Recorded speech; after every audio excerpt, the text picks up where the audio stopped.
Acesse loja buscaanimes.com e encontre tudo pra cultura otaku em só um lugar. Lembrando o cupom de desconto SOLO, site na descrição. Fala galera, beleza? Sejam muito bem-vindos ao canal Player Solo. E hoje nós vamos conhecer 10 personagens que foram bastante mal aproveitados nos animes. Enfim, sem mais delongas então, bora lá. Vamos começar com o Shisui do anime Naruto Shippuden. O Shisui está certamente entre os 10 Uchihas mais poderosos que já apareceram em todas as épocas do mundo ninja. Ele que muitos afirmam ter sido mais forte que o Itachi, no geral não dá pra negar, ele ensinou bastante coisa ao Itachi, técnicas, o melhor uso de seu Genjutsu e outras coisas. Sendo um gênio prodígio como ele era, temos que afirmar dava sim pra ter usado o Shisui mais um cadinho na história. Ele acabou se autodestruindo para evitar que roubasse seus olhos e consequentemente o Kuwatoma Tsukami. E desde então ele foi completamente excluído da história. E vocês gostariam de ter visto o Shisui em ação em conflitos posteriores? Comenta aí. Safekeeping. Forgive me. It's only Genjutsu. You'll snap out of it soon.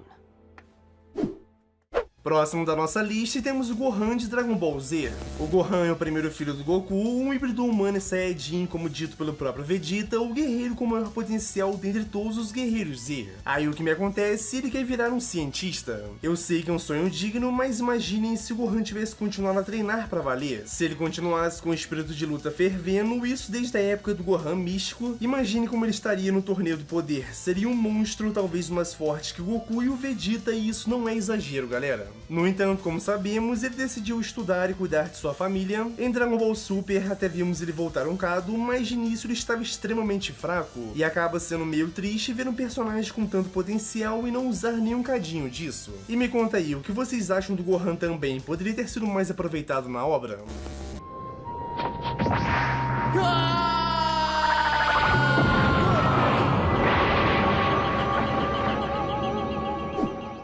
Em frente temos o Melo do anime Death Note. O Melo é um dos principais antagonistas da obra de Death Note. Apresentado pela primeira vez como aprendiz e sucessor do L, ele sempre manteve uma excessiva disputa e rivalidade com o Nier, e após a morte do L e time skip, o Melo fez de tudo do seu próprio jeito para desvendar a identidade do Kira e vencer o Nier. O Melo era totalmente orgulhoso e queria pegar o Kira sozinho, e ele quase conseguiu, mas o Kira armou uma armadilha para ele e acabou o matando. Resumindo, no final o Nier venceu o Kira, mas o Melo ele não teve tanto destaque quanto o Nier. Apareceu em uns 5 episódios e depois morreu. No fim do anime, muitos não curtiram que o Nier tenha saído vencedor, já que o Melo era bastante cativante e muito impactante na obra. Mataram ele sem nenhuma importância, como se ele fosse nada. Podemos identificá-lo.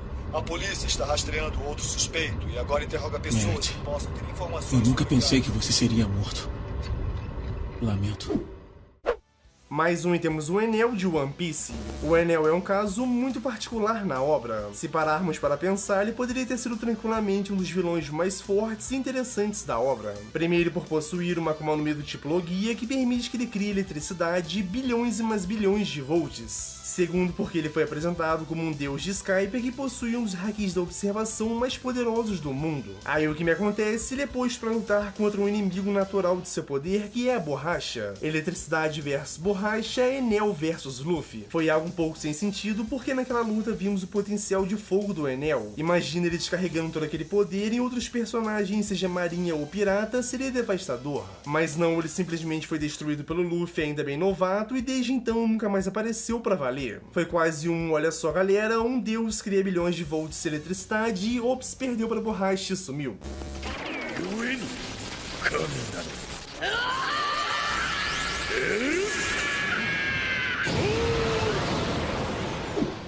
Continuando, e temos o Kurapika do anime Hunter x Hunter. O Kurapika até que teve uns breves momentos com destaque dentro do anime, mas galera, falando bem sério, alguém com tamanho, poder e estrutura como esse personagem não merecia um pouquinho mais de atenção? Ele sempre se mostrou forte e ele tem uma história de passado muito impactante. Agora na fase do continente negro deveria ser finalmente o grande momento dele como protagonista central, mas aí o Togashi vai e decide não escrever mais.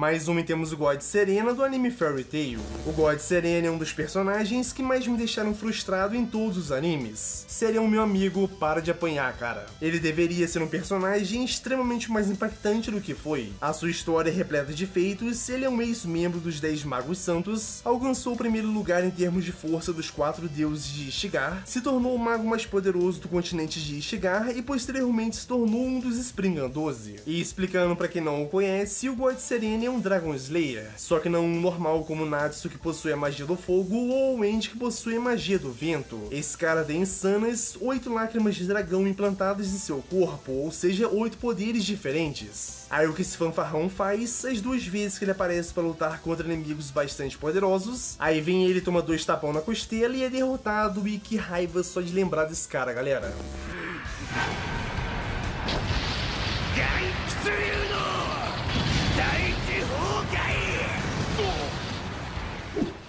Próximo temos o Ulquiorra de Bleach. O Ulquiorra foi um dos personagens mais aclamados do anime. Ele, que é o espada de número 4 do exército do Aizen, acabou, digamos que, tendo um fim um pouquinho rápido demais. Desde que apareceu como espada, apesar de outros pequenos feitos, a sua real aparição pra valer foi contra o Ichigo. E galera que não se lembra da porradaria que rolou nessa luta, foi sem sombra de dúvidas uma das melhores batalhas que já aconteceram no anime. O Ulquiorra ainda foi além, e a sua segunda etapa, ele totalmente sinistro, foi muito legal. E o que aconteceu foi o seguinte: na sua luta contra o Ichigo, ele acabou ganhando muitos fãs. Muitos queriam até que ele tivesse vencido o Ichigo, que eu tô ligado, hein? Mas o Ichigo, vasto lorde putaço, não deu, ele acabou sendo derrotado. O que muitos queriam é que, devido à sua história, seu poder e toda a dramatização que rolou do personagem, ele poderia talvez ter ficado vivo ou voltado um pouco melhor. Sei lá, mas dava pra ter continuado.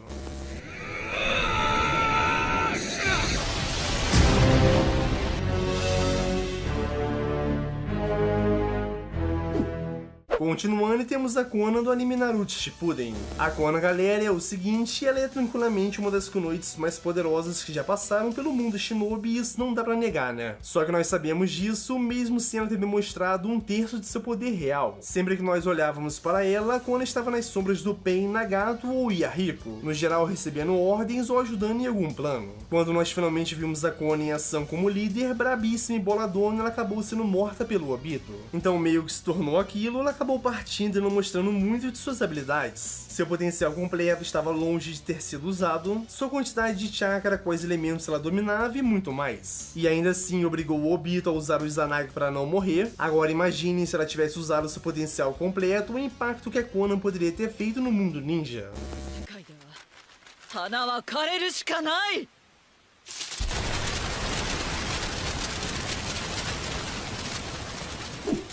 Seguindo, temos o Neito Monoma do anime Boku no Hero Academia.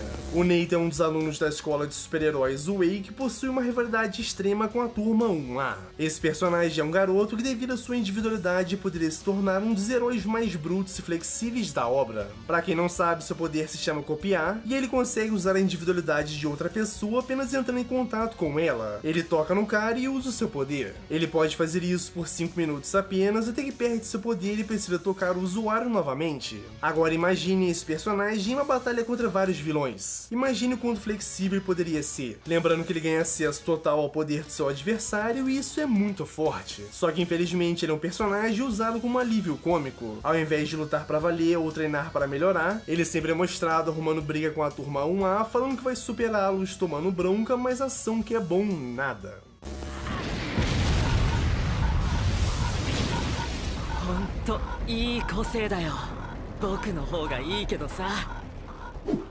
Para finalizarmos, vamos com 2 personagens na última posição, o Rei Demônio e a Divindade Suprema de Nanatsu no Taizai. Esses 2 personagens são os mais aleatórios, se é que podemos mencioná-los assim. Cada um deles foi apresentado para nós como os maiorais, os personagens mais insanamente poderosos da obra, aquele que governa o mundo demoníaco e aquele que governa os deuses. E daí, na real, o Rei Demônio, desde que apareceu, só tomou porrada. Sério, só apanhou até enjoar. Já a Divindade Suprema, falaram dela 2 minutos e ela nunca mais apareceu. Sei lá, ou pelo menos queria ter muito visto esses 2 em ação pra valer, nem que fosse um flashback do passado. E vocês, o que acham desses 2 no Nanatsu no Taizai? Comenta aí.